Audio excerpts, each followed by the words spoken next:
Si, merci. Donc pour me présenter rapidement, j'ai découvert la crypto fin 2014. Je m'y suis pas mal intéressé en 2015. Je viens du monde de l'industrie, rien à voir avec ça, mais j'étais très intéressé aux nouvelles formes d'organisation. Et en 2015, il y a eu une première DAO qui s'est lancée, qui est pas connue comme telle, c'est Dashcoin, pour certains, les anciens qui connaissent. Donc c'était les premiers à se réunir, et sans autorité centrale, et à décider ensemble de quelles allaient être les règles de gouvernance. Et à cette époque-là, ça portait pas encore le nom de DAO. Le nom de DAO est arrivé avec The DAO, que tout le monde a dû entendre parler, qui s'est lancé sur Ethereum et qui a été hacké. Donc en deux mots, si vous ne connaissez pas trop euh, ce qu'est une DAO, donc les organisations décentralisées autonomes sont au cœur de la révolution Web3 qui permet de substituer les opérateurs d'applications centralisés, comme les GAFAM, par des protocoles informatiques open source gérés collectivement. Donc en gros, le Web3, vous avez dû tous en entendre parler. Ouais, non, pas trop.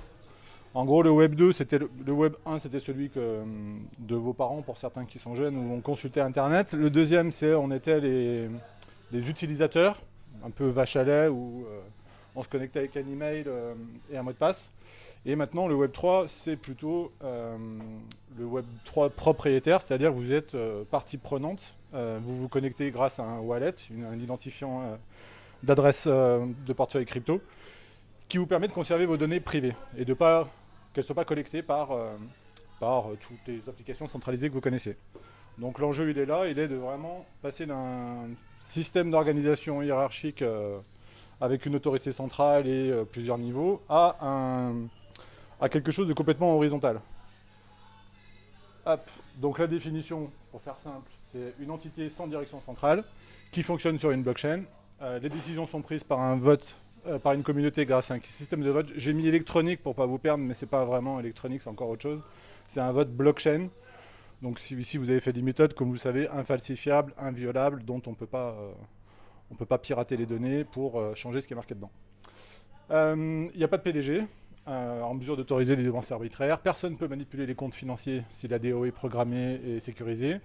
Et tout le fonctionnement est transparent. La confiance des parties prenantes réside dans le code informatique qui est factuel, objectif et qui se contente d'exécuter les tâches demandées. Donc en gros, pour qu'une DAO soit reconnue comme telle, il faut que vous ayez défini ensemble les règles. On va prendre par exemple votre association. C'est une association, Meetup Lyon. Pour l'instant, c'est rien. Ben, ce rien, on peut en faire une DAO. Ce rien, on peut en faire une DAO, c'est-à-dire que vous vous inscrivez tous, vous payez une carte de membre. C'est valable pour n'importe quelle association. Et toutes les décisions que vous allez prendre, vous pourrez déjà vous les proposer et vous pourrez les voter, oui, non. Et vous définissez ensemble quelle est la majorité du niveau des décisions que vous voulez. Hop. Donc comment ça fonctionne? Donc ça repose sur des smart contracts. Tout le monde sait ce qu'un smart contract. Ouais. Un contrat électronique, en fait. Alors je vais faire simple, sinon je vais m'enferrer dans un truc. Bitcoin, en gros, ça permettait de se transférer de la valeur de pair à pair sans autorité centrale. Ok. Le problème qu'il y avait, c'est que on pouvait pas le programmer en fait. Aujourd'hui, avec Ethereum et d'autres layers, je peux décider de t'envoyer de l'argent, mais avec des règles. C'est-à-dire que je t'envoie 100 euros, ils sont envoyés dans le smart contract, ils jouent le rôle d'escroc avec un W, hein, donc de gardien d'autorité centrale. Et quand la condition elle est respectée, l'argent t'est libéré. Mais tu es sûr d'être payé. Moi, l'argent, je l'ai envoyé quelque part. Et si jamais il y a un litige, c'est la communauté qui tranche. Donc voilà un peu pourquoi c'est ce qu'il y a de plus fiable aujourd'hui. C'est pourquoi ce type d'organisation n'a pas besoin d'autorité centrale. Et même si les initiateurs ou les développeurs peuvent être considérés comme les fondateurs d'une DAO, ils ne peuvent pas prendre de décision arbitraire sans consulter les membres. La plupart des DAO répartissent le pouvoir de décision décentralisé grâce à un mécanisme de jetons de gouvernance. Donc en gros, quand vous adhérez à une DAO, vous achetez des tokens, qui sont en général des tokens d'utilité qui représentent le protocole. Et c'est ce token qui va vous permettre de participer à toutes les règles de gouvernance, de vote de la proposition. Donc après, je vais ir un peu plus loin sur ce sujet, mais juste pour terminer la phrase. Oui.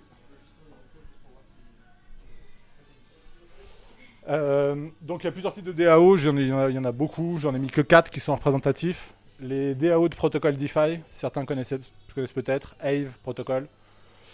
Les DAO d'investissement, BitDAO, Syndicate, donc ça c'est les plus gros pour ceux qui connaissent, Andreessen Horowitz. Les DAO à but lucratif, Big Green, Ocean, toutes des DAO, on va dire.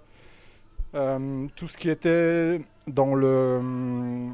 comment dire tout ce qui était aide ONG machin peuvent décider de basculer sur ce modèle-là par transparence.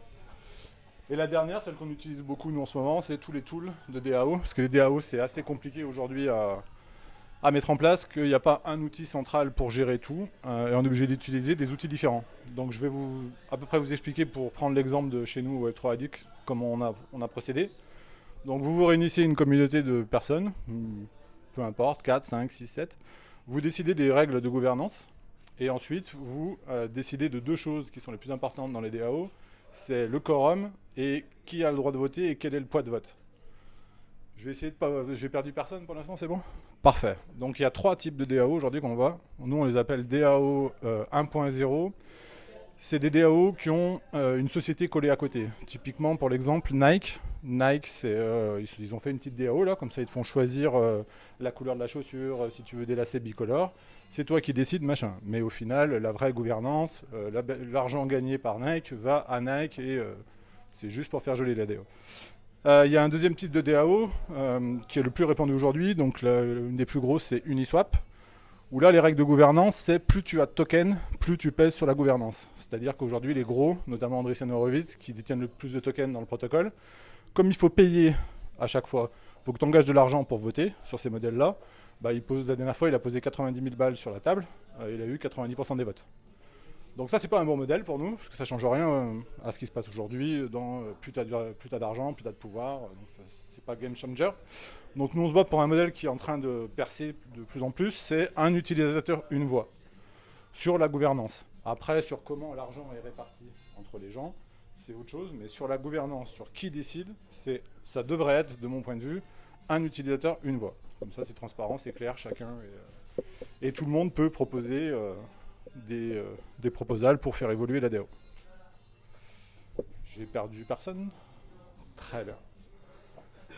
Donc, bon, pour poser le décor, je pense que voilà. Et maintenant, si vous voulez que ça soit interactif, si vous avez des questions, je réponds à toutes les questions. Ouais, vas-y. Pour le troisième type de DAO, Ouais. si j'achète beaucoup de tokens, je l'envoie sans wallet. Alors justement, ouais. Je peux te aussi un truc. Est-ce que tu peux répéter la question au micro? Ah oui, donc la question, en gros, c'est si je crée plusieurs adresses, je peux voter plusieurs fois, machin. Effectivement, donc ça c'est ce qu'on appelle les attaques de Sibyl en gouvernance. Donc pour éviter ça, vous avez reçu la semaine dernière Fred. Donc on va travailler avec des solutions de KYC décentralisées, ou alors même on peut simplement prendre un NFT, on enlève la fonction transférable du NFT, on fait une petite vérification que tu es bien la personne que tu prétends être. C'est-à-dire sur notre Discord, tu ne pourras pas créer sans adresse, on va entendre ta voix, on va voir qui tu es, ça va être compliqué de faire des multis.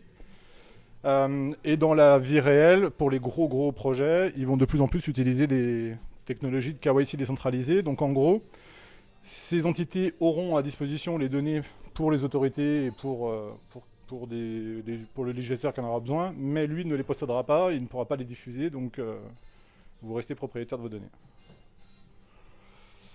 Ça répond à ta question ? Parfait. Les soluble tokens. C'est ça. C'est par respect pour lui que j'ai pas prononcé le mot SBT. Et il fait partie aussi de Web3 Addict.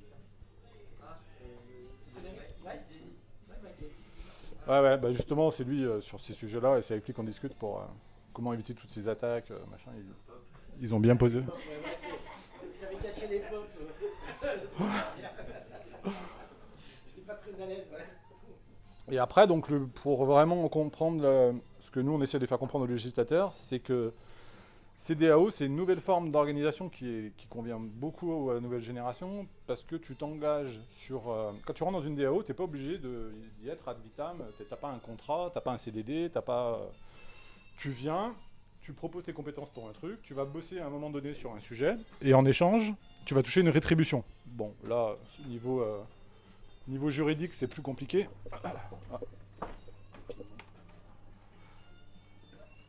Niveau juridique, c'est un peu compliqué de redistribuer de l'argent. Jérémy vous en parlera mieux que moi. Mais l'idée, c'est ça en fait. C'est que chacun, pour une période donnée, puisse venir collaborer sur un projet. 1 mois, 6 mois, 1 an, 3 semaines. Et en échange, c'est fixé à l'avance. Il sait le montant de rémunération qu'il va avoir. Et donc, ça permet de... L'idée, c'est il y a des projets qui sont en train de s'installer pour faire des gros viviers de compétences. Nous, c'est ce qu'on essaie de faire à l'échelle française. Pour former des gens aujourd'hui qui seront des contributeurs importants et qui auront compris comment ça marche quand les DAO vont vraiment exploser. C'est déjà un peu le cas. Pour vous donner un chiffre, début 2020, il y avait une quarantaine de DAO. Aujourd'hui, on est à plus de 3000 à peu près. Donc en 6 mois, il va falloir que le législateur y trouve une solution pour que ça soit attractif. Parce qu'il va falloir que des gens rentrent, sortent très facilement des DAO. Et aujourd'hui, le statut des sociétés a du mal à le permettre. Et donc, il va falloir. Il y a aujourd'hui des juridictions dans des pays exotiques qui reconnaissent les DAO comme entité morale, parce que l'enjeu c'est que la DAO soit reconnue à part entière comme une personne morale, comme une entreprise, pour éviter qu'il y ait quelqu'un sur qui venir faire pression. Typiquement, par exemple, sur Ethereum, tu peux faire pression sur Vitalik, tu le mets en prison, tu le mets au tribunal, tu peux faire pression. Sur une DAO, c'est beaucoup plus dur.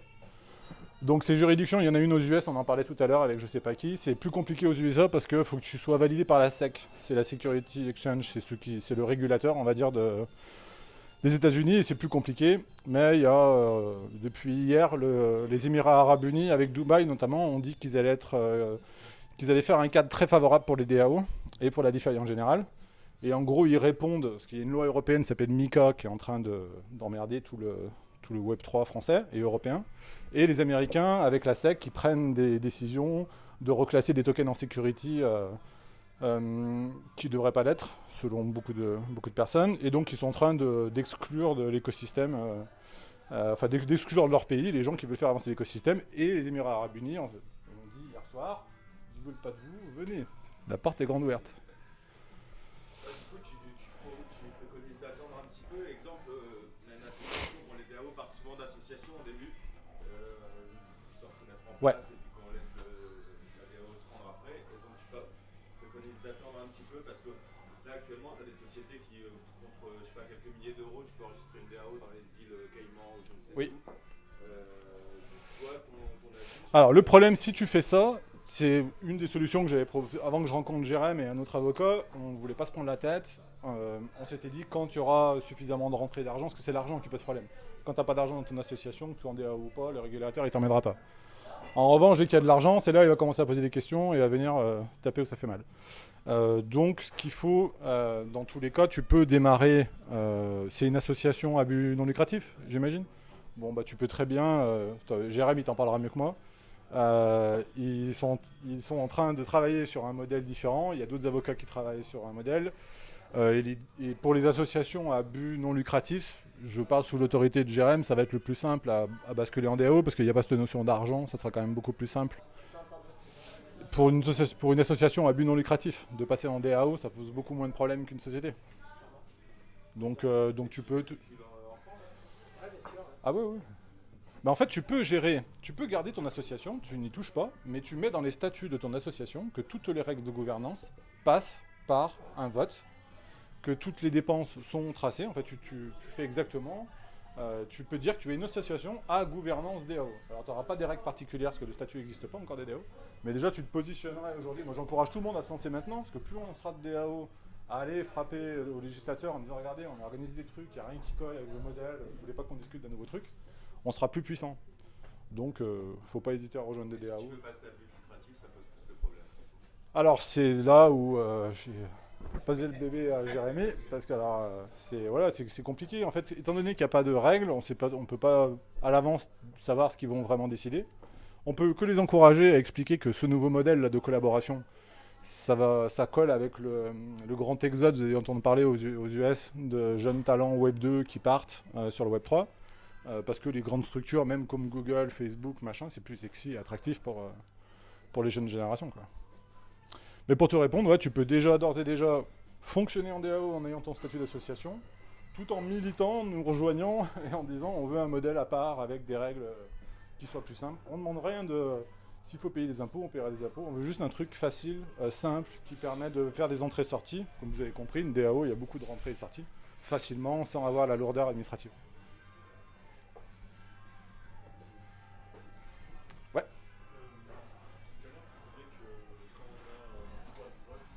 Ouais.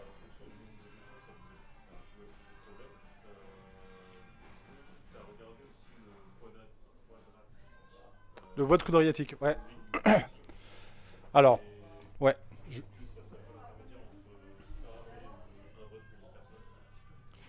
Alors, donc la question c'est qu'est-ce que je pense du vote quadratique? Alors, pour expliquer ce que c'est que au lieu que tu aies un jeton pour voter sur chaque. On t'alloue un nombre de tokens en début d'année en fait. Et selon si tu veux peser pour une décision ou contre une décision, tu peux engager plus de jetons. C'est-à-dire que pour avoir une voix, c'est un jeton, mais pour avoir 2 voix, il faut miser 4 jetons. Pour poser 3 voix, il faut miser 9 jetons, 4, 16 et 5, 25. Donc si tu veux vraiment pas qu'un vote passe, t'en mets 5 contre. Si tu veux, t'en mets 5 plus. Le problème que je trouve, c'est que c'est dur à gérer parce que tu dois à peu près anticiper combien tu vas avoir de proposals à l'année. Et tu peux te retrouver dans une situation assez rapide où tu n'as plus de tokens, que tu as misé à mort parce qu'il y avait des trucs que tu voulais pas que ça passe, machin, et tu te retrouves un peu pieds et poings liés. Mais il faut creuser de ce côté-là pour essayer de trouver des systèmes. Pour l'instant, c'est pas encore très au point. Après, je rebondis là-dessus aussi pour expliquer qu'il peut y avoir vraiment différentes formes de gouvernance. Vous pouvez aussi imaginer, moi je suis plutôt contre ça, parce qu'après ça donne des gens... ça donne plus qu'un petit noyau qui décide. Il y a beaucoup de DAO qui ont décidé de dire plus tu contribues en fait, plus tu apportes des contributions et plus on te donne de poids pour peser sur le vote. Mais l'effet pervers de ce qu'on a vu des DAO qui ont fait ça, au bout d'un an, on se retrouvait à une dizaine de devs et de mecs super impliqués qui concentraient 70% des votes, quoi, et les autres en bas qui pesaient rien, quoi. C'est ça, c'est à peu près ça. Après, ouais, parce que Tezos, c'est de la DPoS, je crois, c'est Delegate Proof of Stake, il me semble.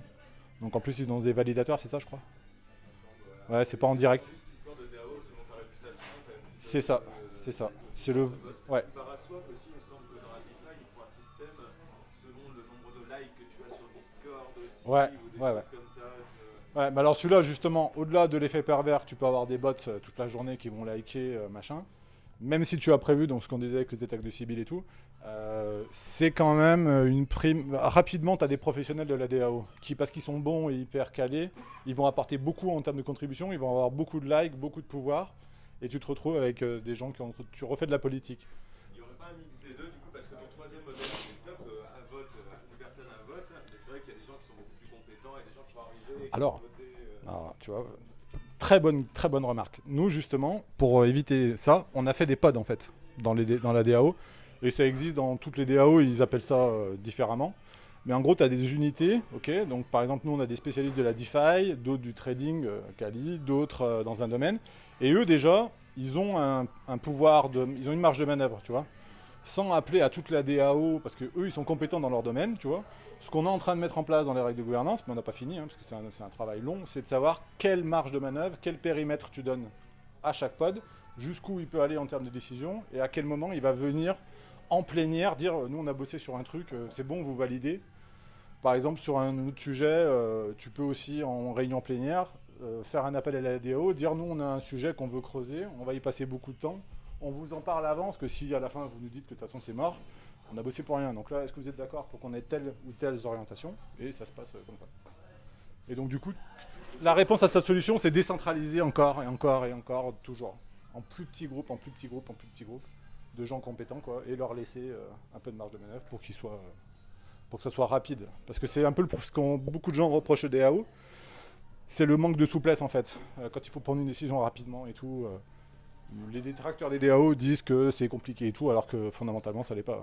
Tu mets un vote, tu as 24 heures pour voter, c'est assez réglé. Tu as des systèmes aussi de délégation de vote.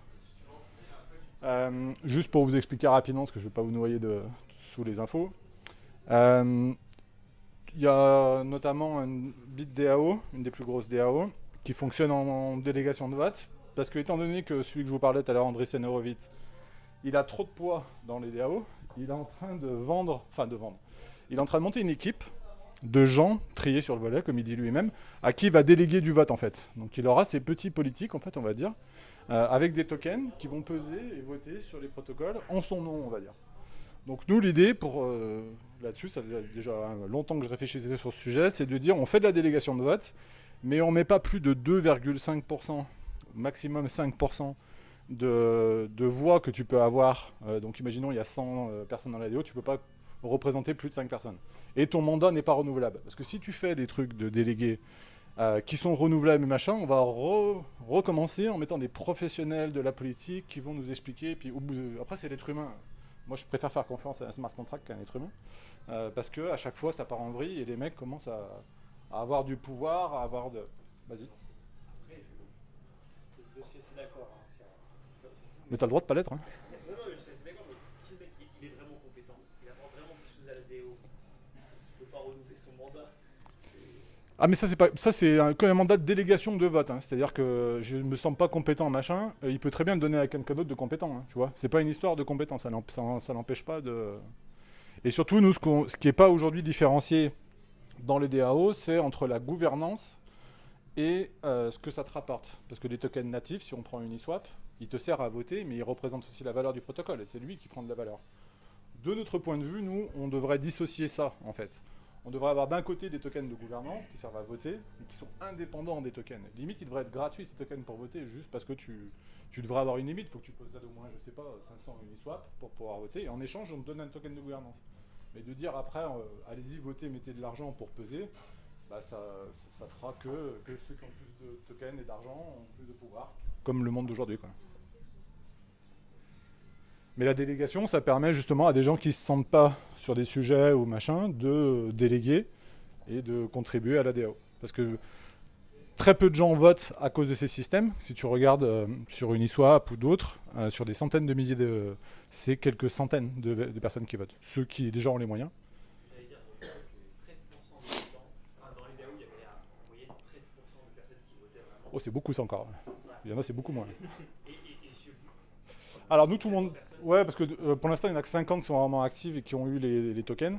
Donc nous, on a une solution simple, c'est que dans le mécanisme de rétribution, en fait, il est valide que si tu participes au vote. Il y a quelques règles à avoir. Hein, et donc, si tu participes à des amas, des machins, tu as à chaque fois un NFT avec un nombre de points. Et ce nombre de points te sert à la fin de clé de répartition pour redonner aux membres. Et donc, c'est sur ce... On différencie bien. Si tu apportes une très grosse contribution, bah, tu auras une bonne rétribution. Mais t'as pas plus de voix que l'autre. Oui. Le vote quoi?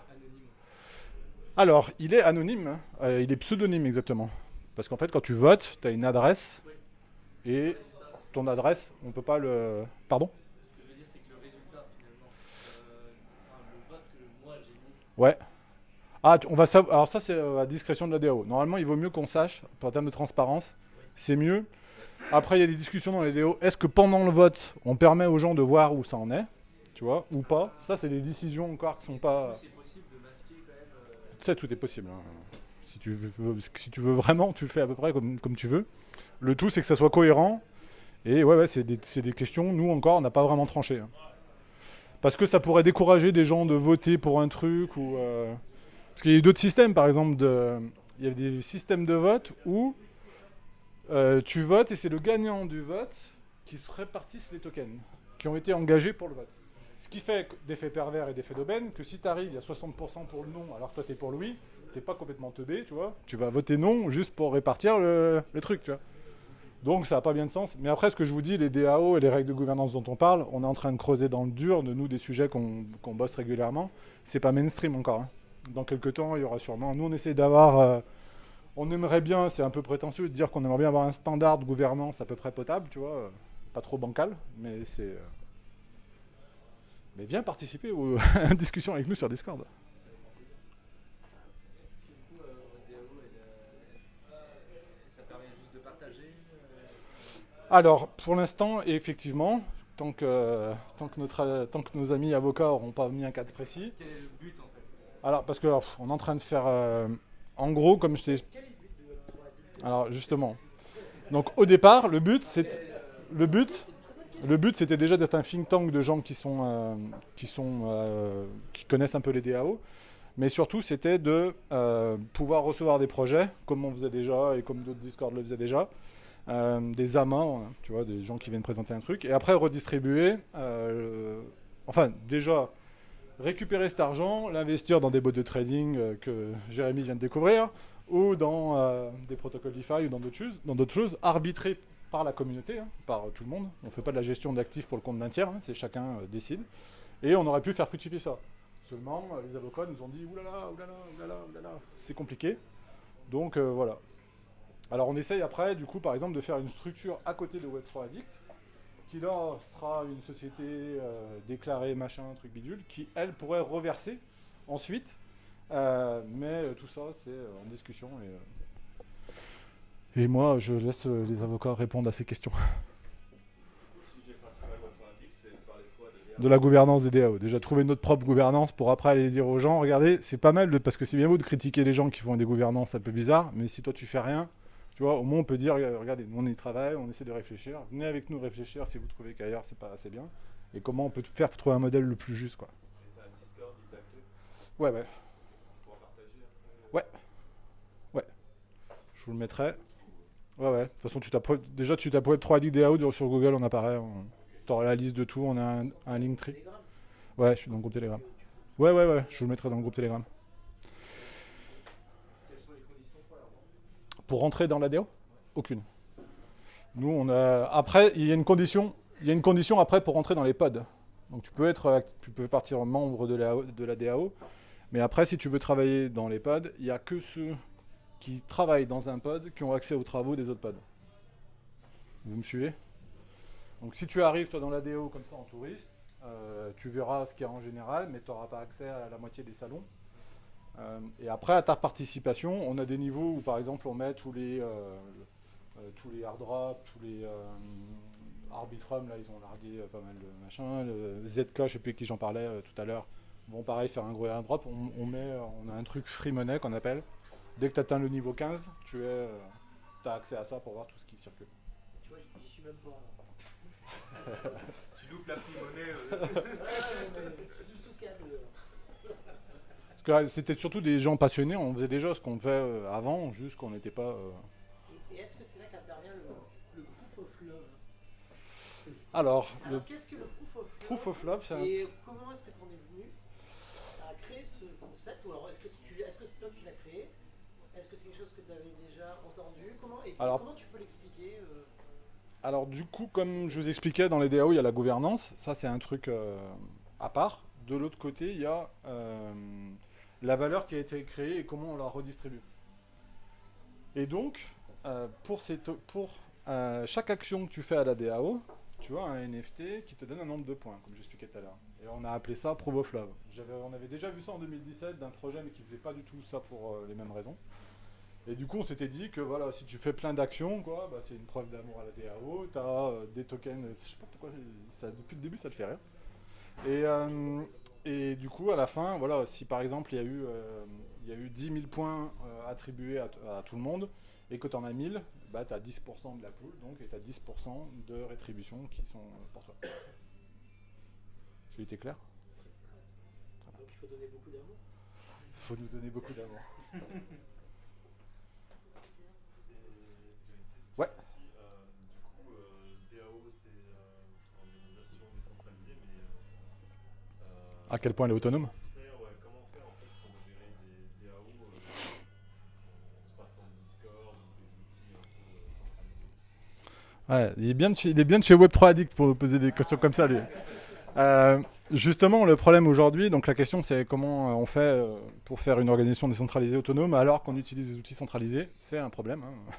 Effectivement. On essaie de trouver des solutions qui sont user-friendly, mais c'est compliqué. Donc il commence à se dessiner dans le milieu des DAO de se dire on garde ces Discord-là, mais on va commencer à utiliser Discourse ou d'autres technologies décentralisées qui ne sont pas utilisées encore par la masse, mais qu'on ait tous un compte de secours au cas où demain Discord pète un câble, décide que sa politique, il veut plus entendre parler de crypto ou je sais pas quoi, pour pas qu'on se retrouve le bec dans l'eau. On essaie de trouver tout ce qui est solution décentralisée, mais possible. Parce qu'après, nous aujourd'hui, en outil, sur le DAO, on utilise un outil pour déployer les smart contracts. Donc nous, on avait utilisé KaliDAO, j'utilise Polygon.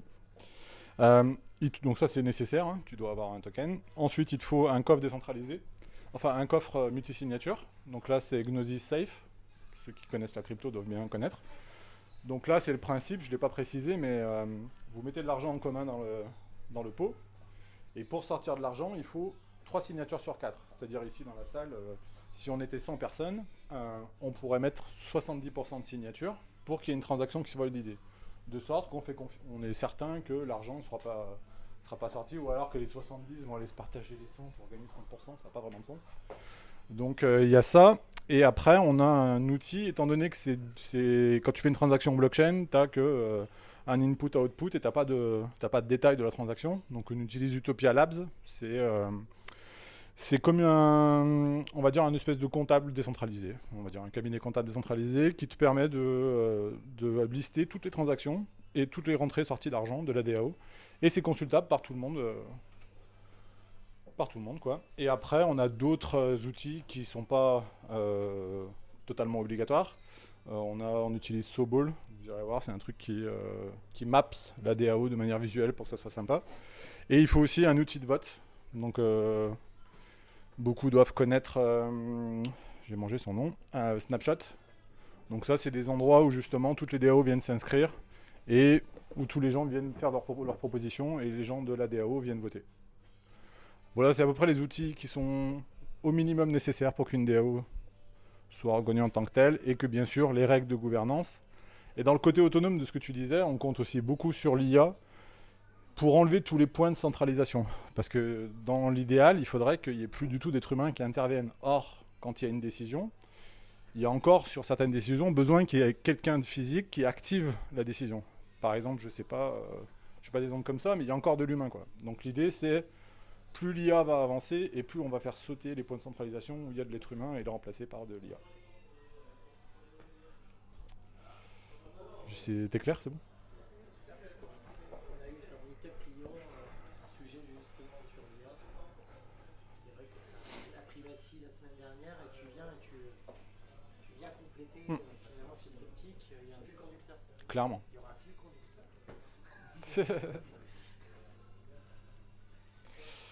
S'il y a d'autres questions. Et penses-tu, enfin c'est une question, je pense peut-être une porte ouverte, hein, mais que aujourd'hui on dit que finalement la gouvernance c'est alors, je veux juste dire que tu répéteras la question. Ah bah ok, bon non alors la question c'est la suivante, toi penses-tu que, alors même qu'aujourd'hui, je veux dire, aujourd'hui la gouvernance est organisée de manière verticale, pyramidale. Et on dit que finalement, une gouvernance pyramidale, ça permet une efficacité, une certaine efficience, puisque il n'y a pas besoin de réunir beaucoup de personnes, etc. Et que finalement, il pourrait y avoir une partition de la société où il y a des gens qui décident et d'autres plus qui suivent. Fais-moi confiance, je veux dire. Ma question est la suivante, c'est aujourd'hui la DAO, de ce que l'on peut comprendre, c'est une gouvernance horizontale. Et est-ce que tu penses que la gouvernance horizontale peut être efficace ? Ouais, bah justement, c'est là-dessus que les détracteurs nous attaquent. Et c'est bien pour ça que, du coup, tout à l'heure, je te signifiais, je vois pas le rapport. Aujourd'hui, réunir un conseil d'administration dans une SAS, c'est quoi ? Minimum en délai 3 jours, 8 jours ? Pour prendre une décision très importante, si je réunis. 8 jours. Tu connais les votes blockchain, prouve-moi que c'est moins efficace et moins rapide qu'un vote on-chain. On décide demain sur Web3 Addict de prendre une décision très importante. On laisse 3 jours de délai. On n'a pas de problème d'efficience. Tu vois ? En théorie, oui. Mais la question, c'est comment est-ce que la DAO, quelque part, implique ses membres pour qu'ils, justement, soient à même de prendre des décisions éclairées, puisque finalement, il est difficile d'intéresser tous ces membres de manière concrète. Alors justement, on en revient à ce que je disais tout à l'heure, décentraliser au maximum les compétences, laissons les gens qui connaissent bien un sujet travailler, et la DAO n'est plus que le validateur en fait de ce qui est fait. à l'échelle des pods. Une DAO qui décide, où on demanderait à chaque fois pour toutes les décisions que tous les membres votent, mais oui, mais c'est ingérable, je suis d'accord avec toi. C'est juste pas possible. Est-ce qu'on peut dire quelque part que la DAO, au départ, sa source première, c'est d'impliquer ses membres? C'est ça. Et d'ailleurs, nous, c'est pour ça que le plus dur, c'est de faire voter les gens. Il y a beaucoup de DAO, comme disait tout à l'heure le camarade, qui s'en foutent en fait, que les gens votent ou pas, ça leur pose pas de problème. Nous, on essaie de faire un modèle, tu as vu qui fait que si tu n'as pas voté 2 fois de suite et que tu n'as pas délégué, on ne t'oblige pas à voter. Hein. Mais si tu n'as pas au moins fait l'effort de déléguer, tu sors pas de la DAO, mais tu sors du mécanisme de redistribution. C'est-à-dire que tu n'es plus éligible au reward. Tu veux pas voter, très bien, mais viens pas demander des rétributions. Et c'est là-dessus que, parce que certains, au départ des DAO, avaient essayé de dire presque on va pratiquement payer les gens pour qu'ils votent. Je dis, faut pas déconner, on propose un modèle aux gens de décentraliser, machin, ils ne veulent pas faire l'effort. Les gens laissent bien un avis sur Facebook, enfin sur les hôtels ou machin, pourquoi ils participeraient pas. Tu vois, cette petite musique de dire non, mais les gens, surtout en France, ils participent pas, ils votent pas, machin, il faut juste les inciter. Et si tu leur dis que il y a la carotte s'ils votent et il n'y a pas la carotte s'ils votent pas, faut trouver des incentives pour parler. Certains sujets de certaines DAO, faut y aller quand même pour comprendre le sujet de. Bah surtout en DeFi, dans les protocoles DeFi. Ouais. Ouais, dans la DeFi par exemple, ou sur, je sais pas, je pense souvent sur les protocoles d'Atom. Ah bah parlons-en, Cosmos justement, ils ont un gros problème de gouvernance. En l'occurrence là, ils ont lancé les proposals pour le Osmo 2.0 là, du coup, j'ai pas trop suivi, mais. Mais c'est justement un problème de transparence. Eux, ce qu'ils ont fait, c'est qu'il y a eu quelques petits groupes dans Atom très tech qui ont bossé sur le sujet, et les autres, dont le Journal du Coin, même des très gros opérateurs, n'ont pas été d'accord parce que ça n'a pas été fait dans les règles de l'art, et ça n'a pas été transparent. Il y a une vidéo d'ailleurs sur le Journal du Coin sur le sujet où ils ont invité plusieurs personnes de Cosmos qui discutaient justement de ces problèmes de gouvernance. Parce que pour beaucoup de DAO, le problème de la gouvernance a été fait vite fait, parce que de toute façon, on n'avait pas encore de base et machin, et on s'aperçoit avec le recul maintenant qu'il y a plein de détails à régler pour éviter qu'il y ait des problèmes, quoi. Mais c'est encore très jeune. Et dans la généralité aussi, si vous déléguez vos tokens, vous ne votez pas avec vos tokens, donc les validateurs vont voter avec vos tokens, et essayez de déléguer justement pas à chaque fois au premier délégateur qui passe, essayez de, voilà, De comprendre. la décentralisation, essayez de chercher dans les plus profonds validateurs et déléguer vos tokens à des gens qui ont un peu moins de pouvoir de vote. C'est ça. Et après, de ce que j'ai compris, justement, ils vont essayer d'être beaucoup plus transparents sur qui réfléchit à quoi et machin. Mais c'est compliqué parce qu'ils sont hyper nombreux. Il y a beaucoup de boîtes qui travaillent, qui ont des propositions. Et là, ils touchent du doigt clairement les problèmes de gouvernance, comment c'est compliqué. Qu'est-ce que tu penses de ce qui s'est passé sur Arbitrum? Il semblerait qu'ils aient pris une décision contraire au vote de la DAO. Ils ont touché l'argent avant que les gens aient voté. Ils ont dit, vous êtes d'accord pour qu'on utilise... Vous êtes d'accord pour qu'on va utiliser... On va utiliser 50 millions, les gars, vous êtes d'accord? Vous avez 3 jours pour voter. Ils ont claqué 10-15 millions. Non, voilà, enfin, je t'avoue, j'ai pas... Ouais, déjà, je sais pas comment ils ont pu sortir l'argent comme ça, sans multisignature. Je sais pas quel est le... J'ai pas creusé vraiment leurs règles de gouvernance, mais ouais, ça a fait scandale, ouais. C'est violent. Donc,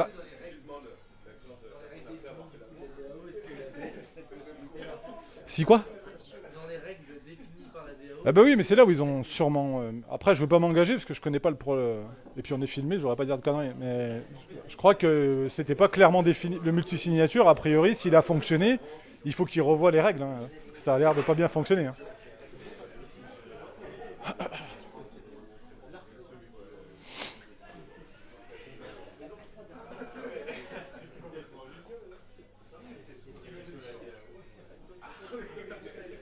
Mais il y a eu plein d'histoires comme ça. Par exemple, il y avait des histoires sur, en attaque de Sibyl, genre, il y a des DAO, ils n'avaient pas prévu des règles très précises. Et en fait, il y avait des DAO, il y avait 300-400 personnes. Il y a des gens qui sont arrivés avec plein de multi-comptes machin. Ils ont créé un NFT eux-mêmes, hein, un JPEG à 50 centimes. Ils ont fait un vote dans la DAO. Voulez-vous qu'on dépense tout le pognon pour acheter le super JPEG à 50 000 $? Bien sûr. Et ils ont vidé la trésorerie. Et tu peux rien faire, c'est légal. Les mecs, ils ont voté, ils ont décidé, c'est légal, tout va bien. Et ça revient le point. C'est celui-là. Ben, c'est bien pour ça que je t'en parlais, parce que ayant conscience de tout ça, on est en train justement d'éviter de se retrouver dans des situations comme ça.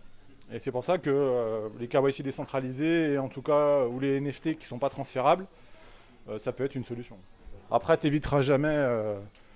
il faudra toujours essayé d'avoir un coup d'avance. Nous, justement, dans les règles, on met que tu as un délai de 3 mois avant de pouvoir voter sur des décisions de moyen niveau et 6 mois avant que tu...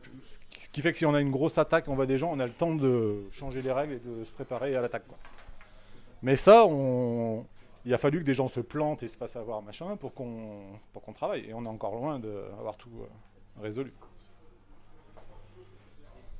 Question, du coup, je sais pas si on entend ici, mais simplement, par rapport à l'intelligence artificielle, toi, tu la vois dans quel cas de figure, finalement, dans les DAO? Et justement, pour remplacer l'humain encore, là où on a des points de centralisation. Par exemple, on décide de... Qu'est-ce que je pourrais te prendre comme exemple ? On décide de transférer...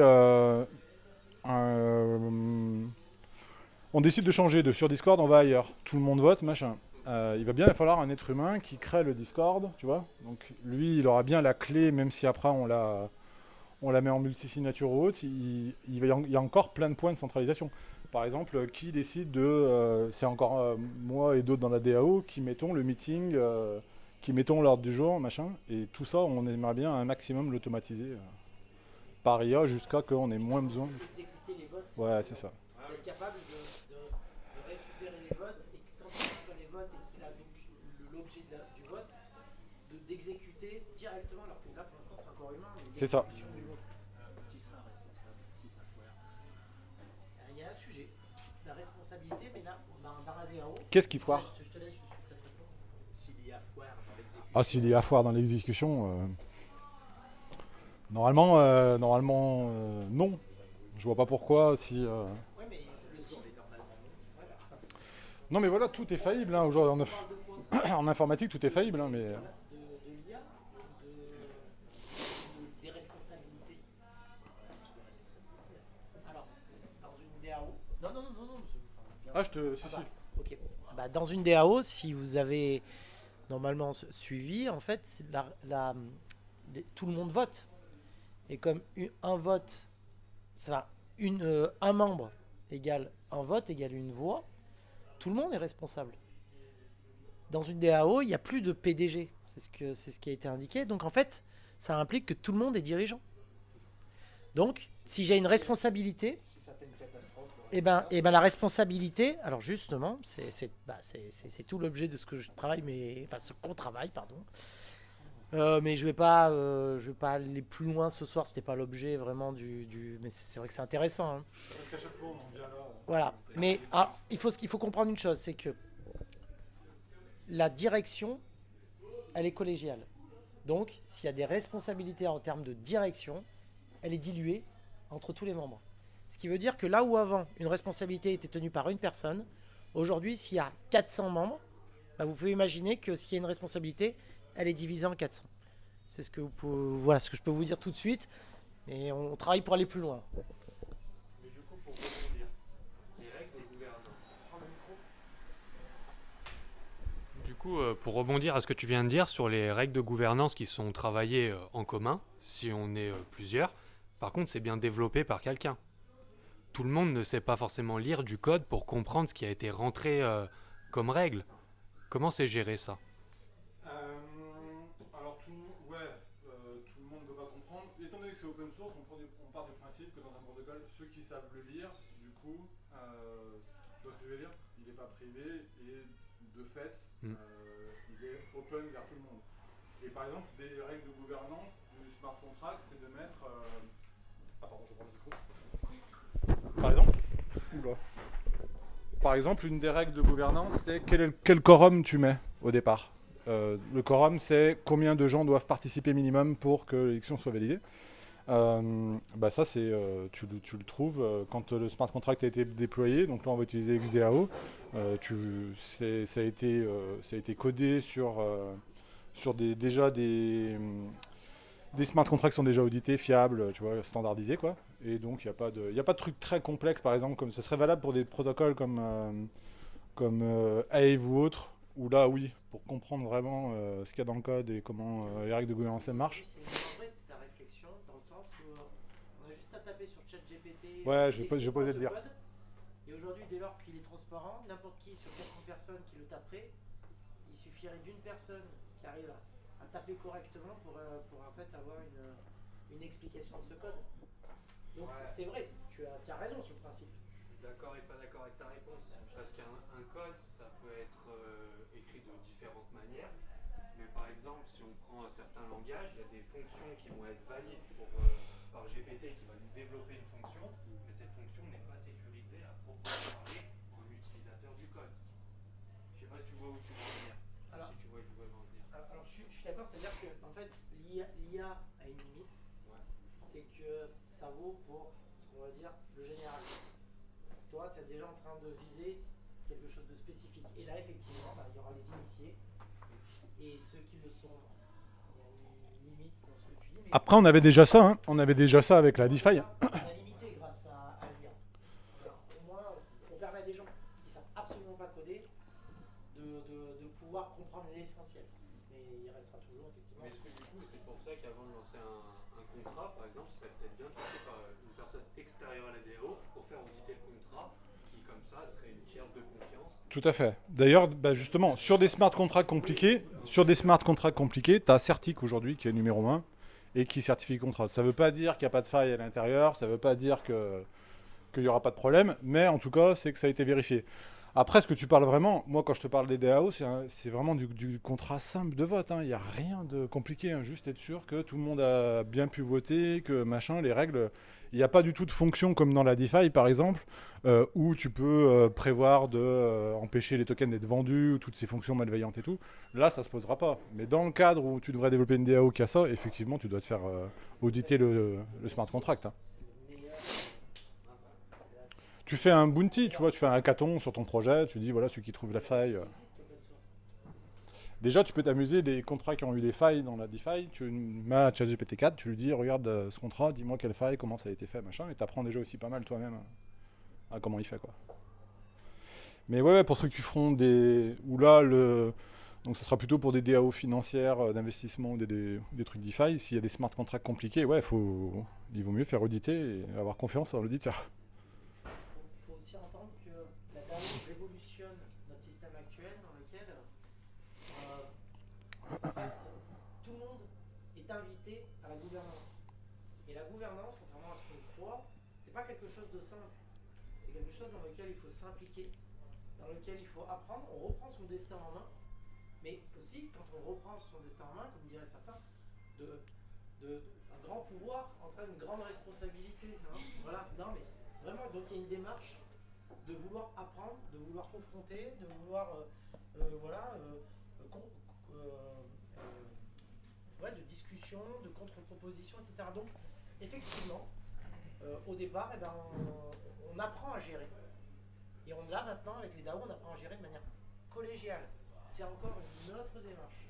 Le vrai rôle de l'IA, au-delà de gérer les transactions, mais aussi expliquer les conséquences d'un vote, expliquer aussi qu'est-ce qui se passe dans le vote pour simplifier aussi. Parce que ça prend du temps aussi l'organisation horizontale de appréhender en fait quelle décision on va prendre à la suite d'un vote.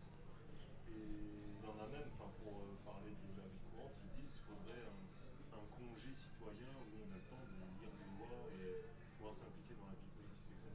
Alors là, tu me lances sur un sujet qui est d'ailleurs nul n'est censé ignorer la loi. Et est-ce que vous avez appris à l'école, qui est obligatoire jusqu'à l'âge de 16 ans, à ouvrir un code civil? Je pose la question. La question, c'est l'accès au droit et la compréhension du droit.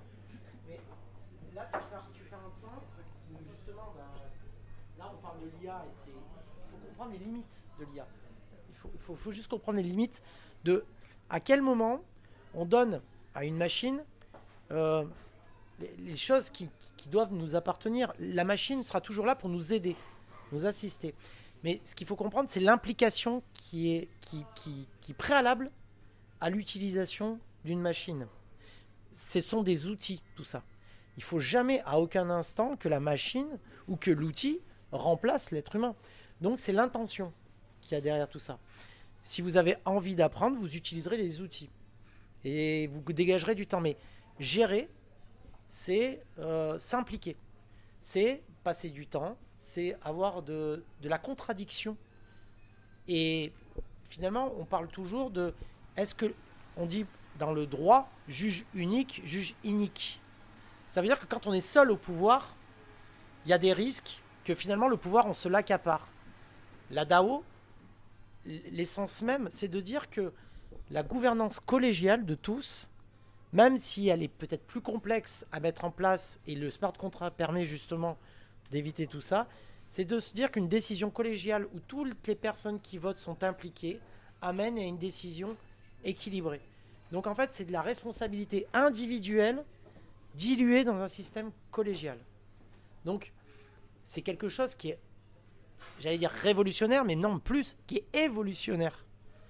Donc il faut comprendre que grâce au smart contract, aujourd'hui, tout le monde peut s'impliquer dans la gestion d'une entité, soit associative, soit, et c'est ce qu'on espère mettre en place avec Web3 Addict, et là je ne veux pas déborder, mais qui est aussi commercial. C'est-à-dire, est-ce qu'on ne pourrait pas, dans ce type de structure, avoir une activité rémunératrice?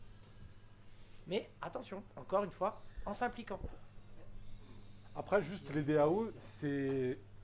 on a des gens nous, qui débarquent dans la DAO qui ne viennent pas du tout de la crypto. On en a une qui était dans le milieu des RH et qui est intéressée par cette nouvelle forme d'organisation. Au final, la crypto et le vote, ça représente... C'est marginal dans le truc. C'est juste pour prouver que les gens ont bien voté. Et par exemple, moi, je fais partie des gens qui pensent que dans 10 ans, dans les associations, ça sera intolérable que ça ne soit pas tracé par le blockchain, qu'on n'ait pas toutes les dépenses en open source qui ont été tracées. Ça sera juste pas tolérable parce que c'est tellement simple de passer dessus. Et ça devrait tellement être normal que dans des associations, tout soit transparent et consultable, que ça paraît évident. Là, je voulais vous montrer un petit outil qui permet un peu de voir comment ça fonctionne. Donc ça, c'est un truc qui cartographie la DAO. Et pour montrer ce que je voulais vous faire voir, je ne vais pas arriver à descendre avec ça, si peut-être. Non. Hop. Je vais vous le faire voir comme ça, ce sera plus simple. C'est un soft open source décentralisé qui permet de cartographier les DAO. Je vais te montrer comment, voilà. Donc tu vois, là, tu as un... ouais, on peut dire ça comme ça. Mais c'est... c'est l'overview. En gros, tu peux tracer... Il faudrait que je branche ma souris.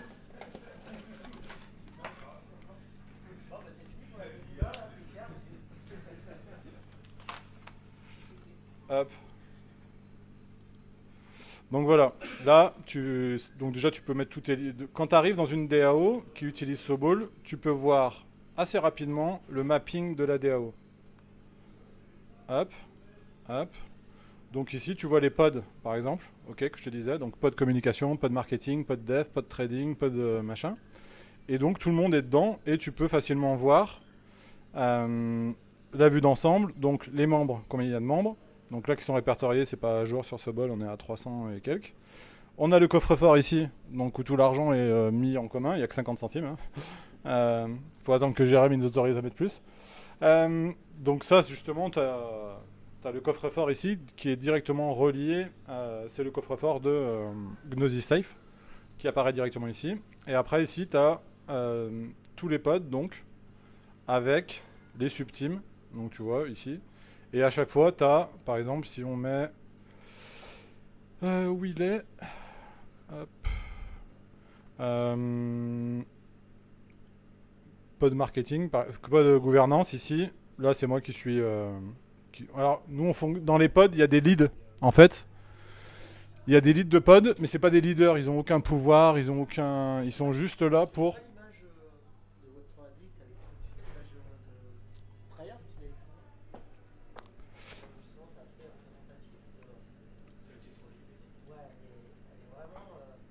Ah, oui, oui, oui. C'est parlant, c'est très parlant. Ça donne, quand on pense à des sociétés, vous avez des choses dans votre tête et ce qui est intéressant, c'est de faire une nouvelle. Voilà comment en fait une DAO peut se représenter graphiquement.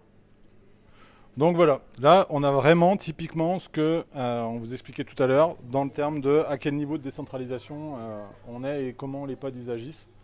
Donc là, pod NFT, il y a le lead, c'est celui qui a le petit truc, le petit rond à côté. Et si tu arrives dans notre DAO, on va te demander selon tes compétences et selon ce que tu as envie de faire en fait, dans quoi tu veux t'engager. Est-ce que tu veux être dans le pod d'éducation qui va permettre aux nouveaux qui arrivent dans la DAO de comprendre tous les termes un peu compliqués, voilà. Le pod produit de Seb, voilà. Il y a un peu tout, on a essayé. À chaque fois qu'il y a des gens compétents, là, si vous voyez, sur le pod security, Ubik, c'est Frédéric Martin, qui est venu la semaine dernière.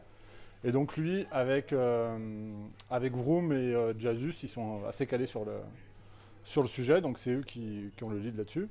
Sur le pod juridique, c'est Jave qui est dessus. Il y a un autre avocat fiscaliste qui est avec lui, de l'OMAC, là. Et puis des gens intéressés. La liste n'est pas exhaustive, parce qu'on l'avait fait il y a déjà quelques temps, on ne l'a pas mis à jour. Donc voilà à peu près comment ça représente, à quoi ça ressemble l'arborescence de la DAO. Comment on accède à un pod? Alors justement, donc quand tu arrives sur notre Discord, tu as inscription à la DAO. Donc là, tu vas avoir un Google Form, je sais, c'est pas décentralisé, que tu vas remplir, où tu vas donner une adresse vierge de Polygon, parce qu'on utilise malheureusement Polygon pour le moment. Et cette adresse, bien sûr, tu prends une adresse neuve, qu'on ne puisse pas tracer derrière tes wallets.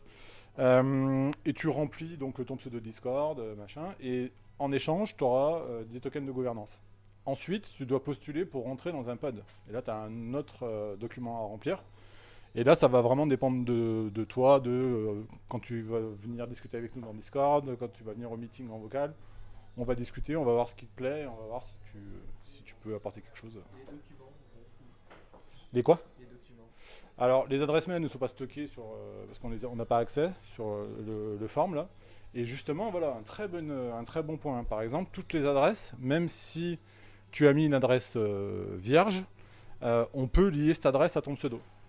Ça, c'est un problème. Ça, c'est un point de centralisation quelque part, dont aujourd'hui, un des initiateurs a accès. Moi aussi, d'ailleurs, j'ai accès. Bon, dans l'absolu, c'est pas grave que je connaisse ton pseudo et une adresse qui va te servir juste pour voter, machin. Il n'y a pas de problématique. Mais c'est un bon point de centralisation dans une DAO qui demande absolument qu'il y ait un être humain encore. Et on doit faire confiance à cet être humain dans la mesure du possible. Mais en tout cas, maintenant, dans les DAO, il n'y a plus d'être humain qui a accès à la caisse, qui peut partir avec ou machin. C'est qu'on est dans le détail quand même de points de centralisation. C'est pas dramatique. Hein. Mais c'est mieux si on pouvait les remplacer au fur et à mesure. Et donc voilà, ça donne des graphiques assez sympas. Après, vous pourrez aller, je vous le mettrai dans... on a un Linktree aussi qui... Ce que je veux dire, c'est que le document que tu parles, en fait, c'est le Google Form. Ouais. D'accord. Donc, il n'y a rien qui, finalement, en termes d'information, est stocké. Non. C'est juste de l'approuvement. Ouais, c'est pour être sûr que tu es bien individuellement. On t'a parlé sur Discord, on sait que c'est toi. Tu nous as rempli le document. On t'envoie les tokens de gouvernance. Et basta. Société commerciale, comment les gens pourraient se contenter d'avoir des anonymes?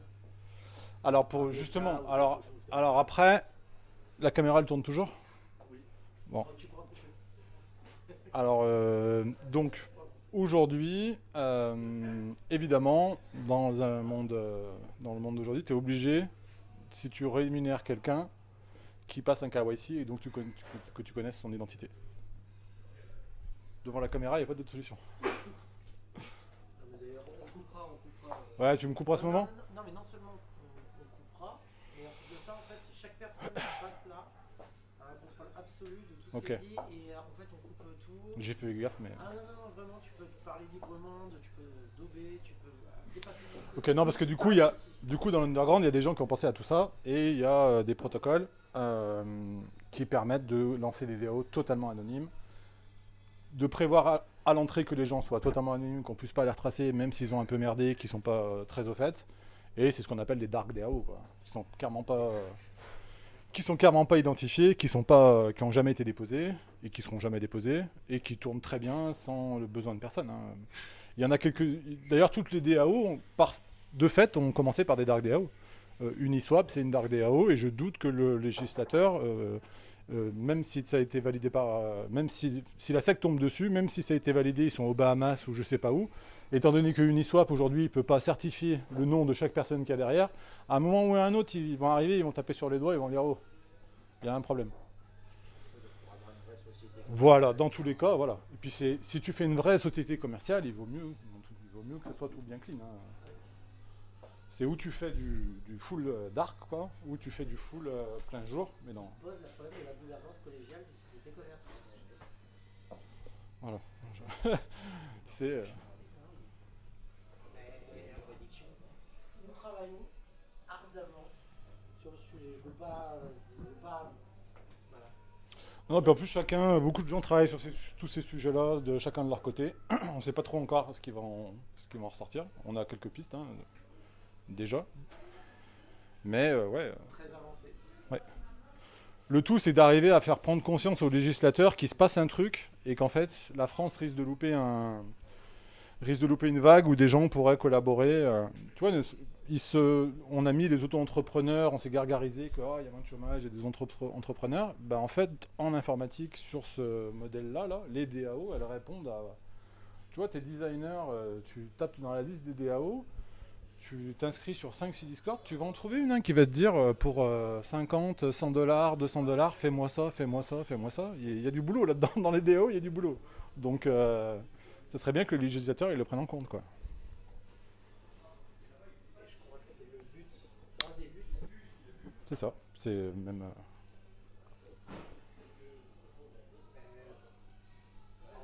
En ayant cet objectif, tu ne crains pas aussi que Web3 dit DAO soit attaqué? Ah si.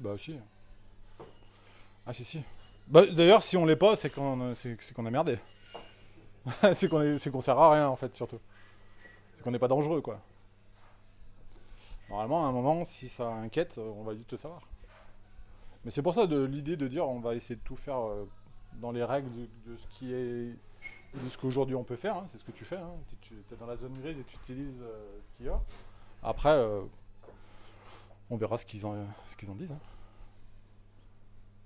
Mais clairement, je suis pas en train de vous dire que les DAO, c'est demain. Ça va prendre du temps encore à se mettre en place et à avoir des règles bien cadrées, juridiquement, machin. Mais il y a déjà moyen de s'amuser si vous avez des assos, des machins, que vous voulez apporter de la transparence et tout, c'est cool. Hein. Ce qu'il faut comprendre, c'est que dès lors que vous ne parlez pas d'argent, vous allez pouvoir vous amuser avec les DAO autant que vous voulez. C'est ça. Et il n'y aura jamais de risque. Que les choses soient claires. Donc, vous pouvez y aller, foncer, etc. On va dire que vous pouvez faire ce que vous voulez. Vous avez le livre de quelle limite que votre imagination. Dès lors que vous faites entrer de l'argent et qu'il y a de la rémunération, du transfert de flux, de trésorerie, etc., vous êtes potentiellement il y a un risque. Et là, il doit y avoir des red flags dans tous les sens parce que aujourd'hui, ce qui fait que les DAO existent, c'est qu'elles ne sont pas inquiétées parce que le législateur ne poursuit pas, le fisc ne poursuit pas, il n'y a pas eu de grand carnage, enfin voilà. Mais au moment même où ça arrive, les responsabilités, elles vont être énormes, elles vont porter sur les porteurs de projets, et même tous les membres de la DAO, de manière indéfinie et solidaire. C'est pour ça que Web3 Addict DAO, là je ne fais pas de la promotion, mais c'est quand même l'objet, c'est de dire, ok, la DAO, d'accord, de la liberté, d'accord, de la gouvernance collégiale, d'accord, mais on ne peut pas avancer dans un système dans lequel, en fait, les DAO ne tiennent que parce que le législateur et les organes armés du législateur n'attaquent pas. C'est pas pérenne pour un projet. Si demain vous mettez de l'argent dedans, honnêtement, tout ce qu'on entend aujourd'hui et qui existe dans DAO, qui n'est pas en fait sous société commerciale, parce qu'on va y venir aussi là-dessus, c'est clairement un risque. Et que la seule chose qui fait que ça tienne, c'est parce que aujourd'hui le législateur, pour l'instant, il n'a pas le nez dessus. Et le fisc n'a pas le nez dessus. Au moment, ça arrive là. Voilà. Et alors, à ce moment-là, vous me direz, alors, ce qu'on peut faire, c'est que pour pas prendre de risques, on crée une société commerciale. Ah ouais, mais c'est pas satisfaisant non plus. Parce que la société commerciale obéit à des règles qui ne correspondent pas aux valeurs et aux idéaux des personnes qui sont dans les DAO. Et tout le travail qui est en train d'être effectué aujourd'hui, qui est un travail exploratoire, eh bien, c'est de trouver une entité juridique, un système qui permet justement d'une part de sécuriser juridiquement leurs membres et en même temps de respecter les valeurs qui sont intrinsèques au DAO, qui est de la gouvernance collégiale, de la liberté. Et voilà. Donc c'est tout le travail qui est effectué. Du coup, il fait de la spéléologie en fait. C'est même plus du. C'est même plus du. D'accord que si c'est juste un token de gouvernance qui a un prix qui est indexé sur un échange, etc., ça compte aussi comme de l'argent. Ouais, à partir du moment où tu lances un token, de toute façon, et ils vont chercher qui a émis le token, qui est le responsable. Alors, surtout en Europe, c'est pratiquement du suicide, hein, avec Mika 2, là. Faut vraiment être. Ou alors, faut avoir beaucoup d'avocats et une grosse tirelire, parce que ce qui est avantage aussi, il y a des grosses DAO qui se font attaquer, là, en ce moment, mais ils ont des millions en avocats.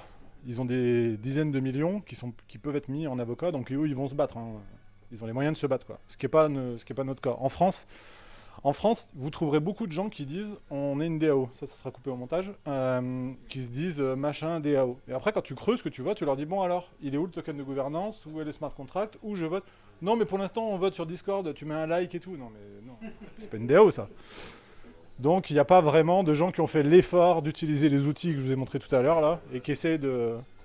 Mais ils se disent DAO. Question, tu dis que certaines DAO se font Ouais. attaquer, mais elles se font attaquer sur... Alors, c'est la SEC qui. Ouais. Certaines DAO sur certains sujets, puisque là, c'est quand même pas comparable. Non, c'est pas comparable. C'est comparable s'il y a. C'est ce qu'a dit Jérém, hein. Dès qu'il y a de l'argent, c'est comparable. Mais dans celles qui ont de l'argent, qui ont eu des problèmes, très souvent, ils veulent juste les faire chier. Et en ce moment, la grande mode de la SEC, c'est de requalifier tous les tokens en security. Je ne sais pas si vous connaissez la différence entre les tokens utility, security et de paiement. Donc en gros, les tokens utility, ils utilisent un protocole. Ils ne représentent pas des actions d'une entreprise. Hein. Ils représentent juste la valeur que le protocole a à un moment donné. Combien d'utilisateurs l'achètent, machin. Le token security, là, ça rentre dans la catégorie de produits financiers qui est régulé de manière classique et tu es actionnaire, ça correspond à un titre de propriété d'une action. Et donc, il y a tout le poids juridique qui va derrière. Et d'ailleurs, la SEC est quasiment presque en train d'attaquer Ethereum. C'est pas encore officiel, mais ils vont essayer de les faire passer en security. Et c'est le moyen pour eux de mettre... De faire du mal aux DAO en les attaquant sur ce truc-là. Mais après, ils peuvent... Parce que, après, on va rentrer un peu dans le détail, mais en gros, si tu crées un fonds d'investissement, un peu, donc c'est les DAO qui ont des problèmes aujourd'hui, pour pas qu'elles soient considérées comme un fonds d'investissement, c'est quoi, Jérôme, déjà, FIA, fonds d'investissement alternatif? Alors, dans ce truc-là, ils te disent de faire attention, parce que j'ai discuté avec une DAO qui est en train de faire ça, il faut que les fonds qui sont gérés à l'intérieur, tout le monde les valide manuellement, que ce ne soit pas le protocole qui le fasse pour toi. Parce que sinon, c'est de la gestion d'actifs pour le compte d'un tiers. Et ceux qui n'ont pas fait tout ça dans les règles, c'est-à-dire qui ont dit on fait un vote machin, mais que tout le monde n'avait pas voté machin, hop, ils se font requalifier. Et ils sont en train d'essayer de leur faire du mal. Mais ils trouveront toujours, étant donné qu'on est en zone grise, même si les avocats ils ont bien travaillé et qu'ils ont bien fait le taf, ça ne veut pas dire que le législateur ne va pas leur dire d'un revers de main, c'est mort, quoi, tu vois. Donc, surtout aux États-Unis, hein, qui sont très... il y a l'extraterritorialité du droit américain. C'est une spécificité américaine. Ils peuvent venir t'emmerder n'importe où dans le monde s'ils ne sont pas d'accord.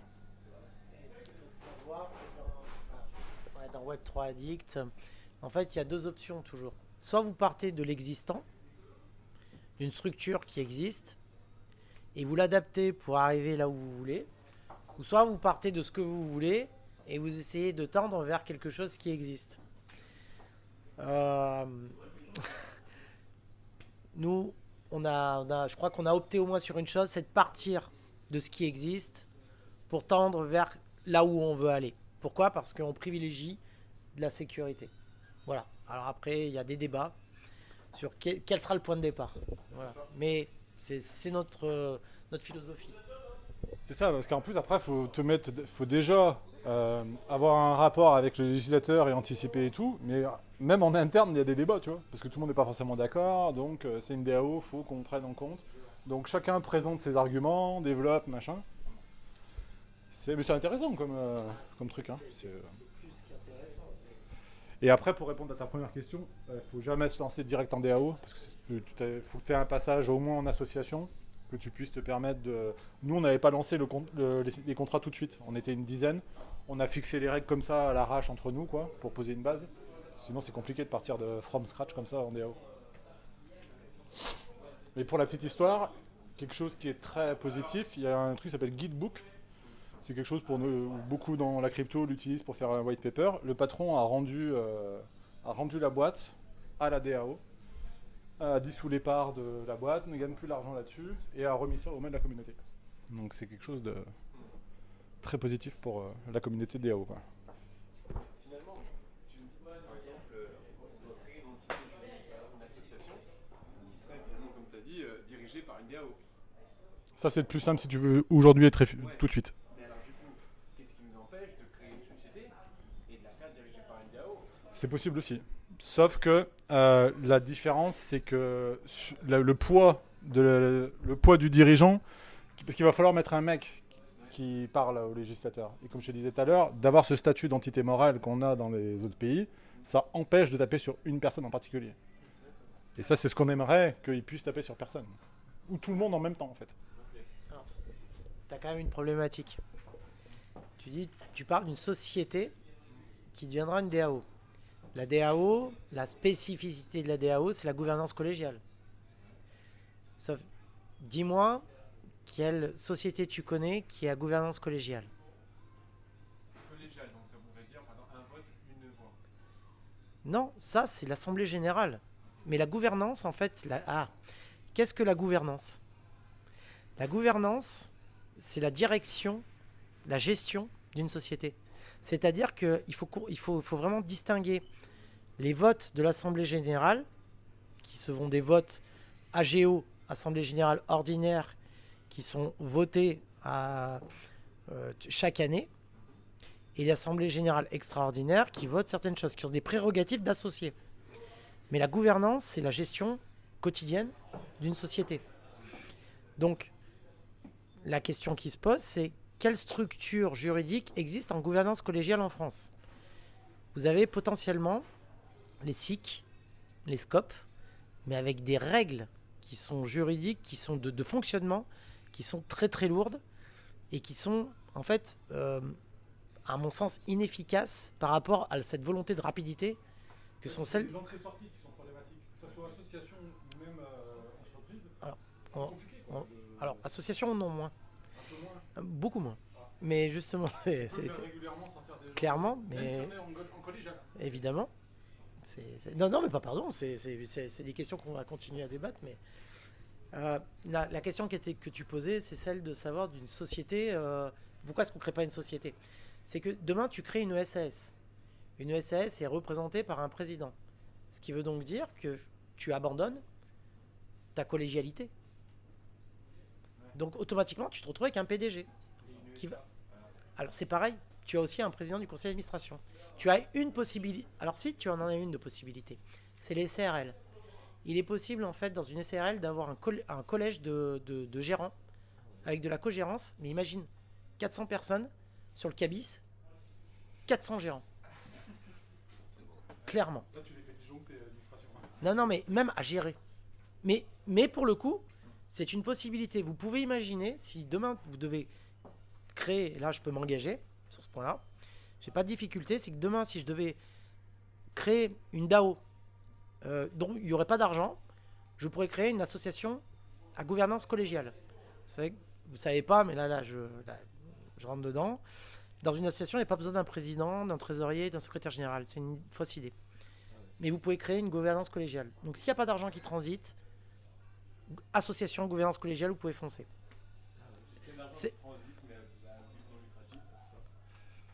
Il y a de l'argent qui transite, il faut qu'on rediscute, tu auras besoin d'un professionnel éclairé sur le sujet.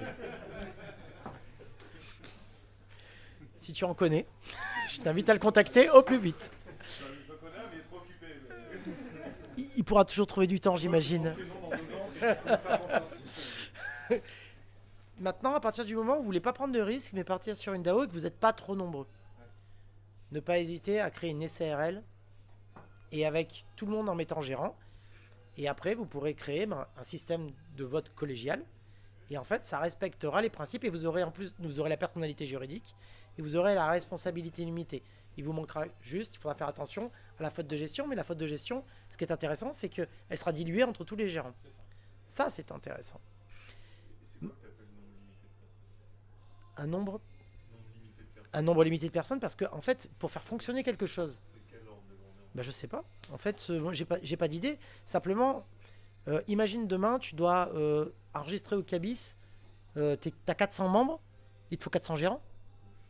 Comment tu gères ça? Moi, je sais pas gérer 400 gérants. On va dire que jusqu'à 10, j'arriverai encore à peu près à gérer.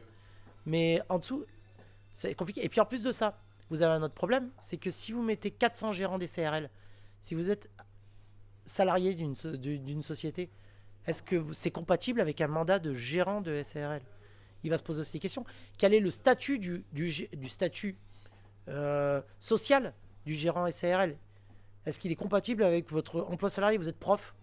Est-ce que vous pouvez être gérant d'une SARL? Moi, je suis avocat. Je ne peux pas être gérant d'une SARL. Déjà. Vous voyez, par exemple, j'ai un empêchement. Donc, attention. Mais au moins, vous avez tout de suite une structure juridique qui existe, avec une possibilité d'une gouvernance collégiale.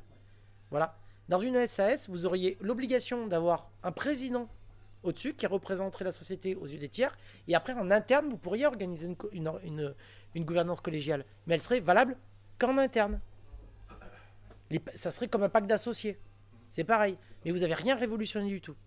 Donc toute la question qu'on est en train de travailler, et là, je tease, mais je ne répondrai pas, c'est comment résoudre ce nœud gordien, qui est de dire comment avoir une personnalité juridique pour pouvoir contracter, comment avoir de la responsabilité limitée pour que si jamais il y a un problème, qu'on puisse liquider la structure, comment avoir de la gouvernance collégiale, et comment avoir une association, oula, oups, comment rémunérer ses membres en plus, sans par exemple, sachant que dans une association, vous ne pouvez rémunérer vos membres sans perdre le caractère non lucratif qu'à hauteur de 3/4 d'un SMIC. Puis à voir selon les cotisations aussi. Eh bien, je vous invite à rejoindre. Vous assistez à peu près aux discussions d'une réunion plénière chez Web3 Addict DAO le mardi soir. C'est à peu près le niveau de discussion en ce moment. Ah, ça va aller du coup. Puis en plus, vous avez touché à un sujet qui nous... Ouais, parce qu'en fait, tout est lié à ça. Et c'est là que plus tu creuses le sujet des DAO et plus le smart contract dont tu parlais, du vote et tout, est anecdotique. Parce que c'est plutôt sur une nouvelle forme d'organisation. Et que la blockchain et machin, c'est juste l'outil génial, en fait, qui apparaît comme répondant à plein de questions pour pouvoir s'organiser sans confiance. J'en parlais tout à l'heure avec je sais pas qui, avant le truc. Avant, au début d'Internet, tu pouvais contacter des gens un peu partout dans le monde, tu pouvais collaborer, mais c'était quasiment impossible de faire confiance. Tu n'allais pas dire à des mecs que tu connais depuis 3 semaines, venez, on met 1000 balles en commun dans un pot, et puis on va l'investir intelligemment ensemble. Parce que de toute façon, il en faut un qui gère le compte, et le mec peut se barrer avec la caisse. Rien que ça, en fait, c'est révolutionnaire, tu vois, d'utiliser un coffre-fort multi-signature, où tu peux envoyer du stablecoin, donc même pas des monnaies qui fluctuent, du bitcoin et tout. Tu te fais facturer en USDT ou en plusieurs stables, hein, et tu reçois l'argent, elle est tracée, et machin, il y a pas de... Ça répond à toutes ces problématiques de confiance, quoi. Ça permet de faire confiance aux gens sans avoir confiance en eux, quoi. C'est assez génial, je trouve. Enfin, moi, c'est ça que je trouve incroyable, et aussi le vote aussi qui permet vraiment on est sûr que ça n'a pas été trafiqué comme dans tous les partis politiques ou même dans les associations. Là, on est sûr, c'est fiable, c'est... Voilà. Par rapport à la création du DAO, on n'en a pas trop parlé, mais est-ce que c'est rapide à créer? Est-ce qu'il faut par exemple aller sur telle ou telle blockchain? Je sais pas. Alors, moi, on a pris Polygon parce que c'est en termes de frais pour les votes ce qui était le moins cher.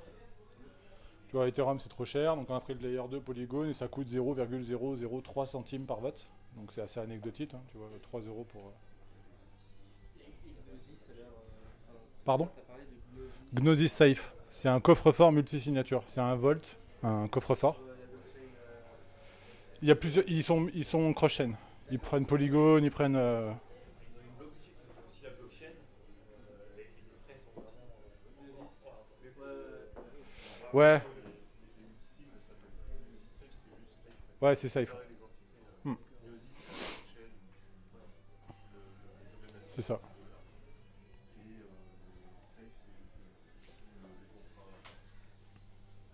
Il y a 4 milliards, je crois, dedans. 4 milliards et demi.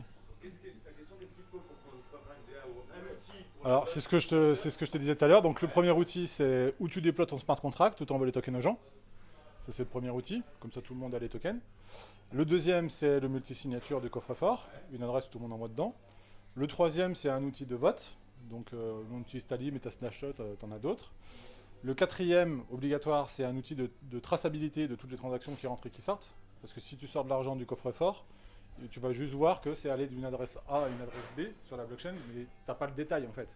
C'est pas marqué que Eric a envoyé 100 à Fred pour remboursement de l'abonnement qu'il a pris à WordPress. Utopia Labs. Vous pourrez retrouver sur DAO Tools, on a mis tous les outils. On a mis tous les outils en ligne. Donc tu vois ici, Khalid. le rempli Utopia, du coup, ça vient comment? Je comprends pas. Alors Utopia, lui, il va juste prendre tout ce qui est rentré et sorti du coffre-fort, du wallet, et on va remplir. Donc là, il y a encore un point de centralisation, on est d'accord. Mais en tout cas, la personne n'a pas accès, elle ne peut pas faire le mouvement des fonds. Elle va juste inscrire qu'il y a 100$ qui est parti de Jave pour aller à Eric parce qu'il a remboursé ça. Et effectivement, là aussi encore, un point de centralisation, mais pas très grave parce que le mec ne peut pas partir avec la caisse. Donc, c'est pas très... Mais effectivement. Ça, là, tu as les 4 outils à peu près minimum nécessaires. Après, Sobol, ce que je t'ai montré tout à l'heure, c'est plus pour le fun. Ouais, c'est super. Franchement, quand on a trouvé des trucs... L'UX, c'est génial, c'est trop bien. Donc nous, on utilise Kalish Dashboard, on va changer, on va en prendre un autre pour tester. Après, Sobol, donc c'était la gestion communautaire. Après, donc le coffre-fort multisignature. Après, Utopia Labs, ce que je te disais. Donc, si tu veux voir à peu près à quoi ça ressemble... Ah, merde. Bon, je vous l'enverrai sur le Discord. Hop. Crew 3, pour ceux qui connaissent, c'est quelque chose de... C'est pour faire des quêtes, en fait. Par exemple, nous, sur Discord, quand on fait un tweet sur Twitter, encore un point de centralisation, il y a un mec qui va sur Crew 3 et qui dit, voilà, si vous likez et que vous retweetez, vous avez 25 points. Et ça, ce nombre de points te donne un NFT à la fin de l'année qui permet de servir de clé de répartition pour redistribuer l'argent. Donc ça, c'est pas mal. C'est des Français, Crew 3 en plus d'ailleurs. Hop. Après, on a Tally, donc ça c'est pour voter, mais on peut utiliser Snapshot ou d'autres. Hop. Et après, on a donc le white paper du projet, un Notion classique et un Trello classique.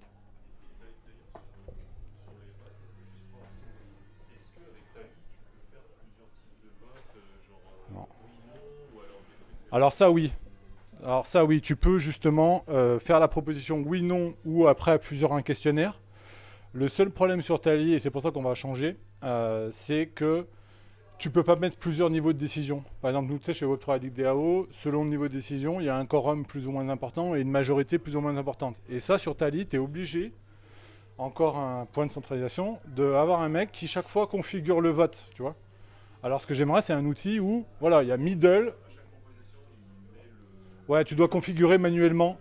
C'est à toi de le faire. Si tu le fais pas, il restera. Mais donc du coup, c'est pas terrible. Dans Tally,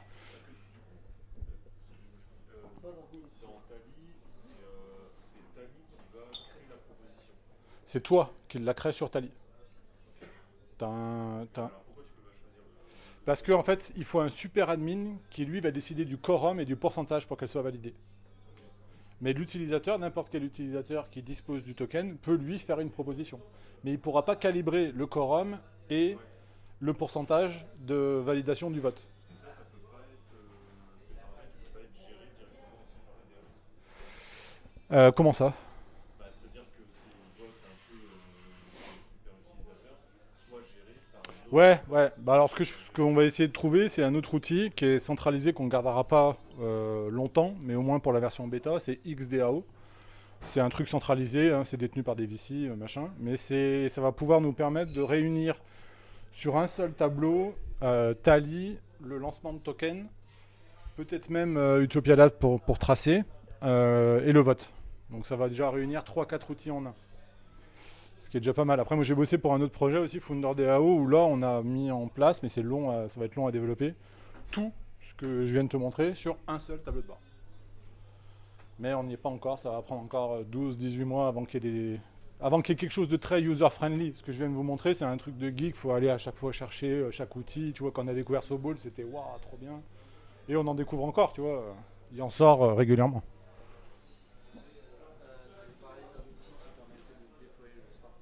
Ouais, nous on utilisait Kali.dao. Et comment tu crées le smart contract de la DAO? Est-ce que c'est un programmeur qui doit le faire ou Non. bien il y a des outils qui existent? Non, il y a un smart contract standard audité chez XDAO qui est fait pour tout le monde, qui est un token qui est tout le monde utilise le même framework par ça. Donc non, là-dessus il y a plus besoin d'être, il y a quand même des trucs user friendly quoi. Moi je suis pas dev, hein, tu vois, et j'ai réussi à me débrouiller sans être dev. J'ai des potes dev quand j'ai des questions et tout, mais là-dessus non, il n'y a pas. Justement, on arrive au point où des gens qui commencent.